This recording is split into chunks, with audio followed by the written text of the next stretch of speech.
UK, Manchester, UK. 3 videos at a time, Stephen Goddard. So, today we're in Hollingworth. As I said, I'll be coming to Hollingworth Lake.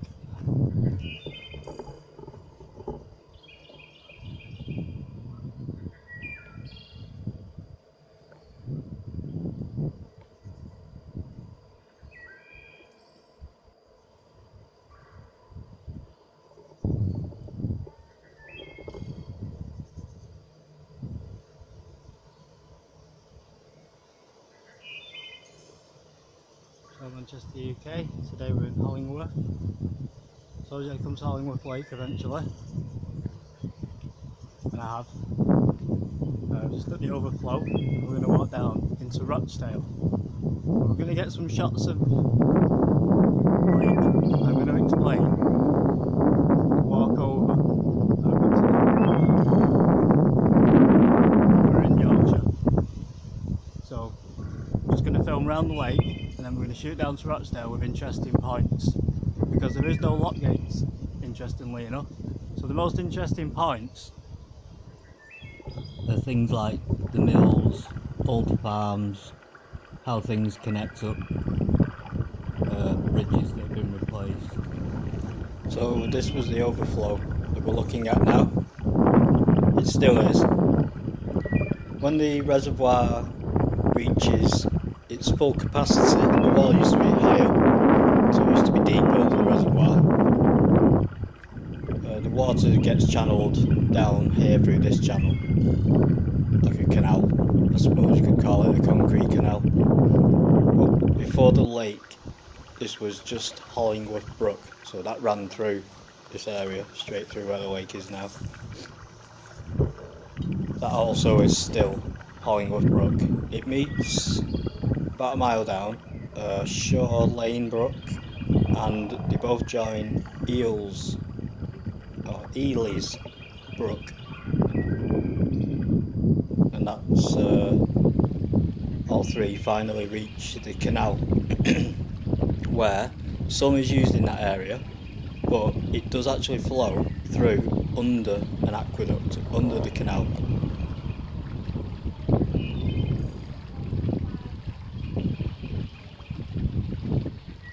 Because the canal is fed via a pressure pipe at the other side of the reservoir that joins a lake at the bottom of Brown's Lake. So the three brooks, as I was explaining, go under an aqueduct under the Rochdale Canal. It's on Canal Street, and that's in Littleborough. So we're actually in the area of Littleborough as well, just on the border. Incidentally, we're still in Greater Manchester. This lake is still classed as Greater Manchester, so it just shows you how big Greater Manchester is. I've never left Greater Manchester in any of the videos. So the canal is fed, as I said, by the water tower. We're going to walk over there as we stroll over along the lake. Incidentally, it's not in a valley, this lake. It has 3 embankments or dams. It's not a natural choice for a place to put a lake. Reasons for that I shall try to explain as we go around. We're going to walk down towards Rochdale, so we meet up and we've covered all the sections before we get the lock gates going over the Pennines. So Brown's Lodge, not lake, but lodge does mean lake. The lake is fed by a pressure pipe that goes from the water tower we'll see, and that supplies the canal. So there's a more modern structure at the top here, and it's a pumping station to pump water from the lake to be used in various things in the Rochdale area. So the Rochdale Canal Company owned this lake. They built this lake for the canal. They sold the lake, I think it's in the early 1900s, because the canal is slowly going into decline. It doesn't need as much water, it's not shutting down. So they sell the lake to Hollingworth Council, which is now owned by Rochdale Borough Council, which is in Greater Manchester, as I just said.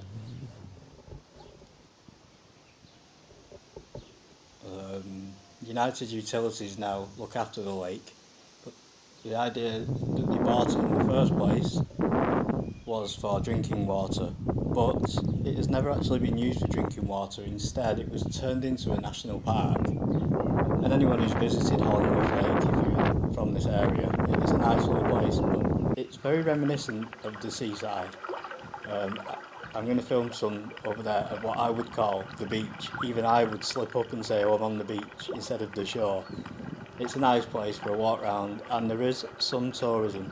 I have noticed people are here.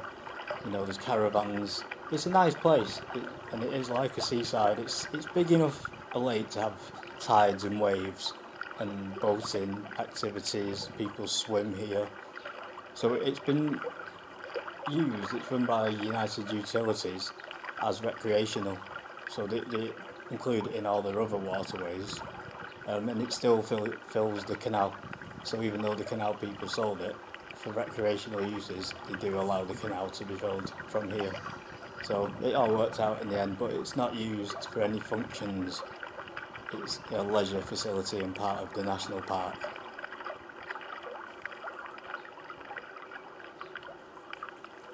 So yeah, there's a water tower in place there for removing water. The tower was supposed to be twice the height that it was, but because it's a national park, it was forced to be reduced in height and built in traditional stone, so it fits in with the other things in the area. There was actually, I think it's called Bears House Hill in this area. That was a long time ago though. So if you think the old villages and countryside that would have been here before the lake, you're trying to fit it in with that. Like I say, it's quite pretty and nice. So the third dam we see is the very last thing we see on the lake.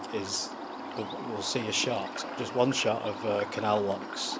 They look like canal locks. It's boating locks, and you can see they're quite deep. Boating is one of the major functions of this lake. In the current day, obviously, there's not much boating going on because the water levels are low. I'm going to show you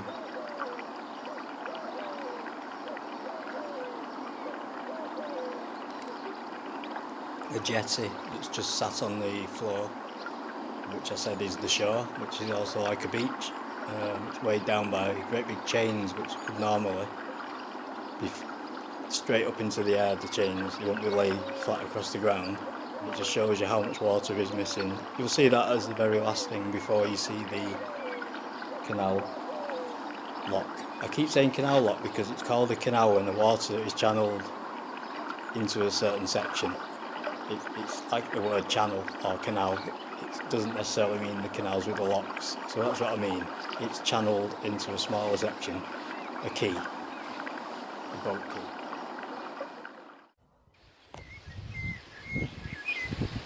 We walk across the top of the dam along Rakewood Road towards Lake Bank Road, or it's just called Lake Bank, which is the second dam.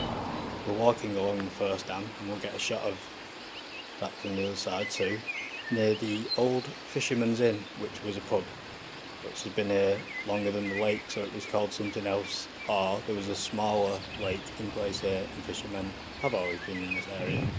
I should imagine there's some quite big fish in there, to be fair. So mainly we use these for sport, but I don't see why we shouldn't get stocked out to eat, because, well, there's food shortages, isn't there? Anyway, that's another story. So there's fish in there. They'll be like the size of Alsatians, I'm sure, and some will be older than people. We're going to see, I'm going to zoom in on the M62 motorway bridge, which is a pretty good feat of engineering. So it come out of one side of a hill, goes into the other side of a hill. If you're on the motorway, you wouldn't really notice that, but that is what's happening there. The road is going over like a 100-metre drop that you wouldn't be able to make without the bridge. It travels north towards Stoff Hall, It splits into single lanes of motorway there at this point because the Pennines is so hard to navigate, and there's also a lot of land ownership. Stuff Hall's a good example. That is in the middle of the two lanes of the motorway, so you've got the north and the south carriages. They separate into two separate motorways. They're not just the split in the middle, they are built separately, so they can go different routes. They're in the same direction, parallel, but they split from time to time. There was Schofield Hall in this area and Rakewood House. They were on the far bank too. But Stoff Height and Barn Hill and the farm were near there. But further down the motorway there's still a farm and an old, I think it's Stott's Hall on Stott Hill. And it's in the middle of the motorway because the land he never sold the land, he never gave permission to build the motorway. So there is actually an old farm in the middle of the motorway, and it has to have bridges under each lane to get access to his fields. It's quite famous anyway, so that's Stott's Hall Farm. Also on the lake there was Lake Hotel, Queen's Hotel, Beach Hotel, and there was a hotel for the Lancashire and Yorkshire Railway Company. For if you're travelling up by rail, you may stop here overnight and have a day out here. You might travel, from Scotland for a business meeting to London and stop off here. There's all kinds of reasons. You could go all over the place by rail for pleasure and to work. But this is, it's like remember people were poor compared to how we are now. There's no air travel. So you didn't always necessarily go to the coast at weekend. This would be a good substitute with boating and what have you for people to, entertain themselves. There was no televisions either, remember. People came here to socialise. It's that simple.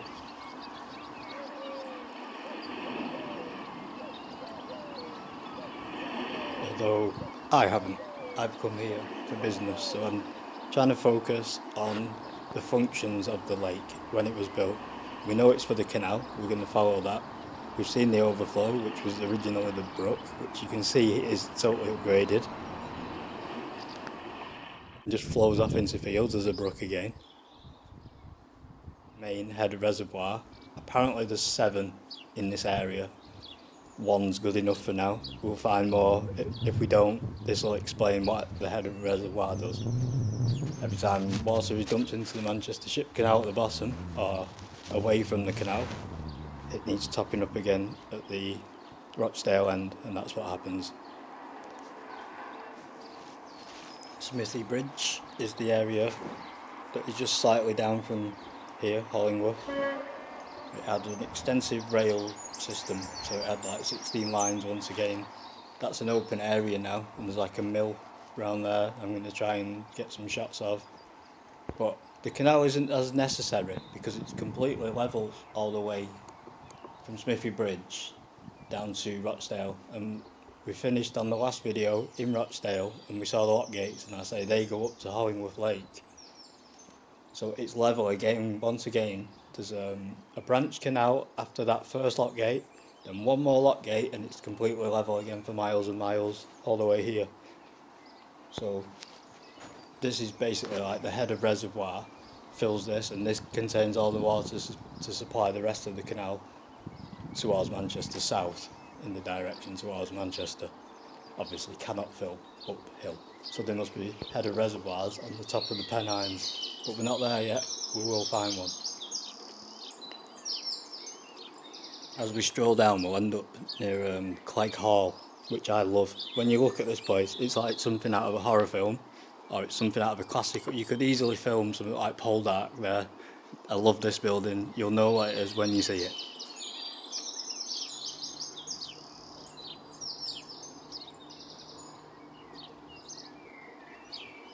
Hollingworth Lake then, it's 130 acres.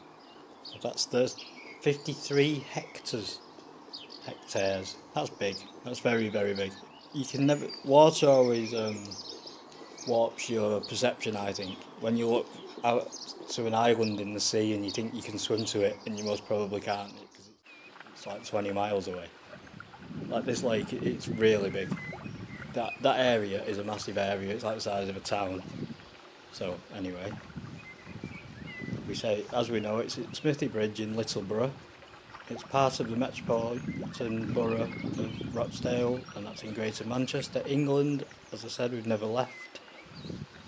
The lake was originally built as the main water source for the canal, but developed as a tourist resort in the 1980s. It began to develop from around the 1860s, not long after trains were first introduced. It turned into tourist destination and a tourist resort from that period, and just grew and grew. It became known as the Waivers Seaport. So waivers as in wait. So I'm not sure exactly what that means, but there you go. So for some reason, people from a certain area, probably hard to get to the seaside, living in the Lancashire area, go there, and it's just like they call it the Waivers Seaport. The Waivers Seaport. The hotels were extremely, what do we say, neoclassic or Art Nouveau movement it was. So they had outdoor lighting and outdoor dancing. So they had outdoor dance stages which were lit with gas lighting, which was fairly modern in the 1800s, late 1800s. Yes, I suppose Manchester was quite grimy. So Manchester, you might travel here as a break and consider it as a day at the seaside. You know, absolutely. Just one train journey from Bradford, Leeds, Manchester, even Liverpool would bring you here. So you can see why it was very popular. They still sell ice cream and your typical examples of a seaside resort. And to give them some credit, it's not it's not tacky. It's not like all cheap, and I'm not saying anything about anywhere else. I'm just saying it's quite nice. It's quality ice cream that's made by the local farm and not Mr. Whippy sugar charged ice cream. You know what I mean? What I'm trying to say is, it's posh. Keep that quiet though, because it's not, really. I think that's the image. Just a nice place. Nice place. Remember, it's not the seaside, it's the countryside, so they're trying to mimic the seaside with countryside things like farms make the ice cream. Yeah, the fishing will come from the lake, fresh fish, but there you go, instead of the sea. The lake was used for training by Captain Matthew Webb. He became the first person to swim the English Channel. That was 1875, and I knew that.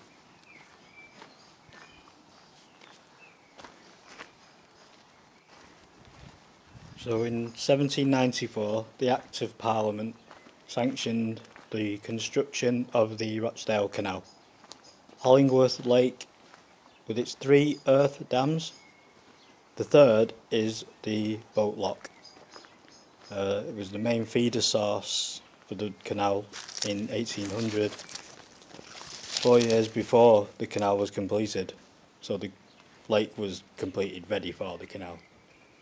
The lake covers an area of 130 acres. The path around it measures 2.5 miles. Do you know what? I was surprised. I'm reading this now from the board. Surprised how much I already knew. It's almost a bit sad, isn't it? I knew all that off by heart. Well, if you think that's showing off. In places, the lake 24 to 25 feet deep, 7.6 metres. That's an average depth, being around 10 feet, 3 metres over the whole area. When it was first constructed, it was capable of holding 400 million gallons. That's 1,800 million litres of water. The site was not a natural choice. As I know, I'm reading it off the board and saying what I already knew.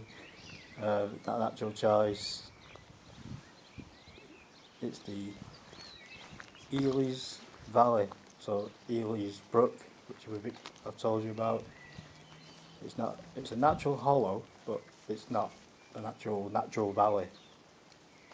So it just has three massive embankments or dams that are built to contain the water. The main embankment, which is Hollingworth Bank, which was the first dam we were looking at, is approximately 36 feet 11 metres high, about 200 metres in length, 220 yards. Fens Bank is the other one, about 30 feet 9 metres high, 200 metres long also, while Shaw Moss Bank is 8 metres high and 130 metres long. That's where the pumping valve is, pressure pipe. You'll see the tower. The lake surface is around 557 feet, 170 metres above sea level. A steam engine was installed to lift water 45 feet, 11 metres, into a 4-mile channel which fed it into the Summit Pound at Shelburne. The pumping engine was demolished in 1910. So pumping engines lift the water to higher stages for the canal, also so some water is used higher up to get the water over the Pennines. We'll look into that more on the other videos. We've got plenty of time, and it's like going to be a long walk over the Pennines, so I need as much information to tell you as we go over in the next videos. Mill owners were put at rest because they tried to stop the canal being built and the lake. Obviously the lake's going to take up a massive area, so the lake put in place to satisfy the mill owners who were already drawing water from the River Roach, the River Irk, River Medlock, also the River Irwell, but that doesn't come into play. But originally this canal was supposed to be built and travel through Bury also. It wasn't seen as beneficial because the Bury-Bolton Canal links up at Salford anyway. It was never actually linked to the Rochdale Canal due to technical difficulties, basically, money wars. There were two rival companies. The Bridgewater Canal was also a separate enterprise. I'm sure they were friendly as they could be, but none of them wanted to give away any business to anybody else, so it made sense in the end not to interlink them until they got to the Salford Canal basin. Another story, like I say, when we get down there we can explain that. Stephen Goddard, reading deals of time. Just walking down from Hollingworth Lake. In the 1920s, after the First World War, we were experiencing, Manchester was, the north of England, it's what's called the Great Depression. It was the end of the Industrial Revolution. There was still business, there was still a lot of mill owners making money, there was still industry really strong still. Manchester's a massive city in England, but it went through a depression where they had to rebuild it. At some point, the canal climbs over those hills and all fell down and they rebuilt it. But in the 1920s, the Rochdale Canal was in serious decline, terminal decline. 1923, the Alderman Rochdale Corporation's Water Act authorised the sale of Hollingworth Lake. 7 other reservoirs were also sold. The Rochdale Canal Company received £396,667,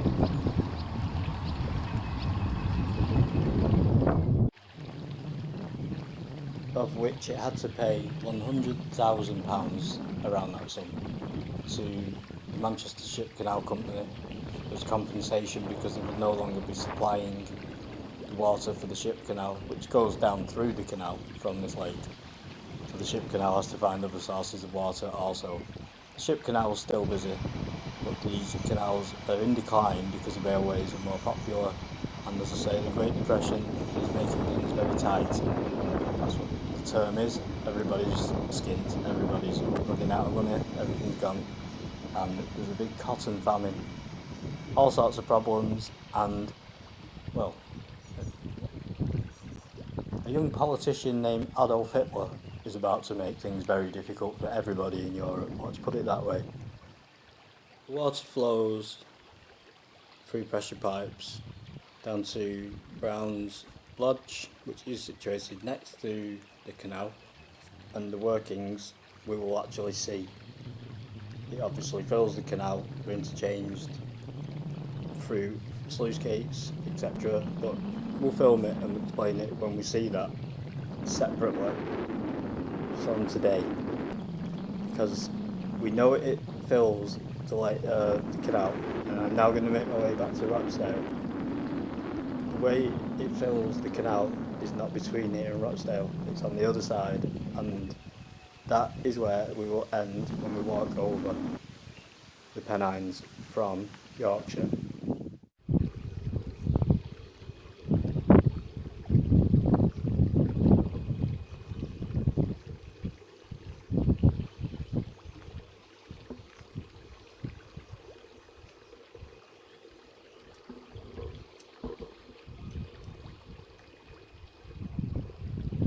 So there's a bit from the old section, pretty much intact, and that's where you would enter the canal with boats, new boats, or with your horse and cart to load a boat. It's quite a skilled thing to reverse a horse down with a cart. Can you imagine? You saw the train. We're entering an area where there's an old stone bridge, and I'm going to end here because we're getting the twilight. And when we come over the Pennines, we'll end here. Now, the header reservoir from Hollingworth fills this, but in effect, this is also a header reservoir because it's flat the whole way to Rochdale. And as far as I've been today, there's not one lock gate, so this is the highest point I should think before we hit more lock gates. So this is all level. So Hollingworth Lake is basically an extension of this bit. So it's a good place to end, and when we come over the Pennines next time, we'll get here. This is where I'll start, or whatever you want to call it. Then we can go to Chadderton and get into the city. But as I say, I'm going to move it along because it's all much of a likeness, and we've seen the best bits. The other bits are concreted modern bridges. I'm going to say, and this is where Hollingworth Brook is situated, this is where that's situated, and the final sections will be as we come across around here. It does make sense to me that, and it'll link up together and we'll have a final bit of information. Just one more point of interest, and then we can say, and now, and we go down through Chadderton, and we've got it all in sections, you see then. Lancashire and Yorkshire Railway Company was the original line, as I've always said. It ramps up there, so there would have been a bridge of some description over there, I should think, over the canal. But the two lines are on the other side of this metal fence. So technically it's not part of this section, although it is part of the lake. Alright, correction. There is one place we haven't seen just yet. We know how it fills from the lake to the canal, definitely does. But we will join the lake at Smithy Bridge and where the rail station is, and we're going towards Rochdale. So I'll explain Smithy Bridge a little bit.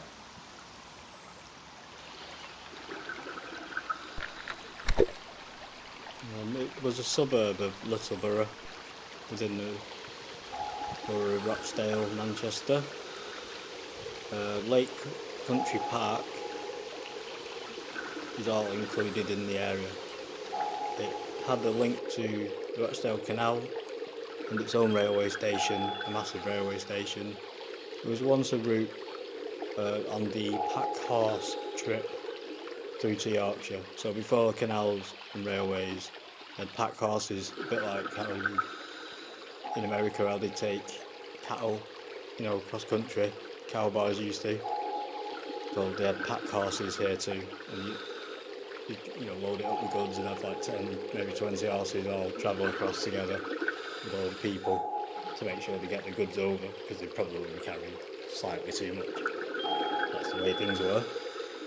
Horses love a bit of hard work. The old style horses were just like the hard-working people. They were the hard-working horses. They loved it. They weren't treated cruelly, but they worked hard. But people did, and they didn't know any different. Oh, incidentally, we'll be going over the Pennines. I'm going to take a place called Blackstone Edge. It's an ancient place, and it's just like one stone that remains, just sticking out as a cliff into a valley. It's something. It looks a bit like England's version of, like the Grand Canyon. No, but it really does. It's just a solid stone sticking out, and Just UK. well, obviously there was a hill surrounding it that got took away in What time? the Ice Age, and this stone is much tougher than the stone that was surrounding it, so that remains. And we're going to have a look at that. If we can see how brave I am, we'll try and get to the end and shoot some footage from the end. Get to the end and shoot some footage from the end of that. But that's by the by. Smithy Bridge leads us from Hollingworth to the area of Clegg Hall House, and that's the old house here we're going to see, and there's some mills. I also see Little Clegg Swing Bridge. You have to unlock the swing bridge with the National Waterways key, but you can just swing it round by hand. You can hopefully see how those work without explaining it, but I will explain those in the next movie, because this one is basically the lake, and it's good enough just to look at. Ashworth had a branch canal. Tower also has a measure on it up in the lake. That was to show you how deep it was. It goes up a metre at a time, but the area of that goes up, hundreds of millions of gallons, litres, I think, wasn't it? Now we're going to walk along. There's Copy Bridge. That's what was replaced by the Swing Bridge. There's Ashworth House is where we will end on Belfield Bridge Road. We're going to try and get a shot of fish in the canal in a bit. Also, the LYR line comes all the way over from Haywood, from the industrial estate we saw in the last movie. That's still at the side of us all the way here. It goes through the Pennines to the same sort of destination, Waverley, Sowerby Bridge. There's Clegg Hall Bridge. We'll see that as a nice rounded arched bridge. We'll just see a shot of it.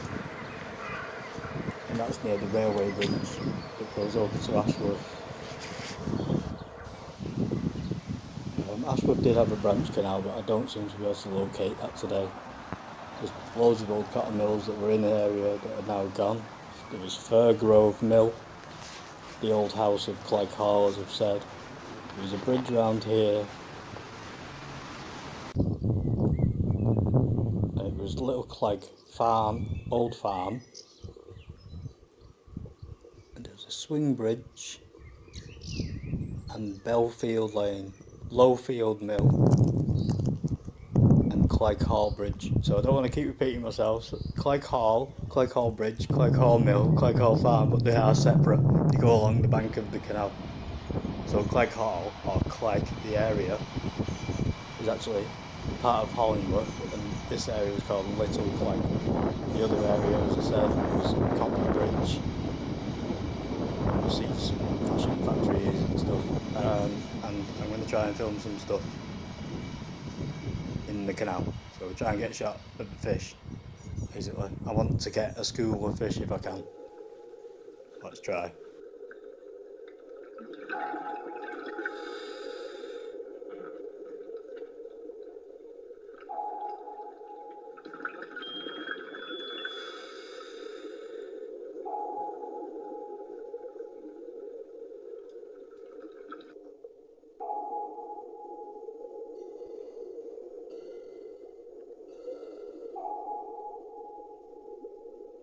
Manchester, UK. Have we? Video of time.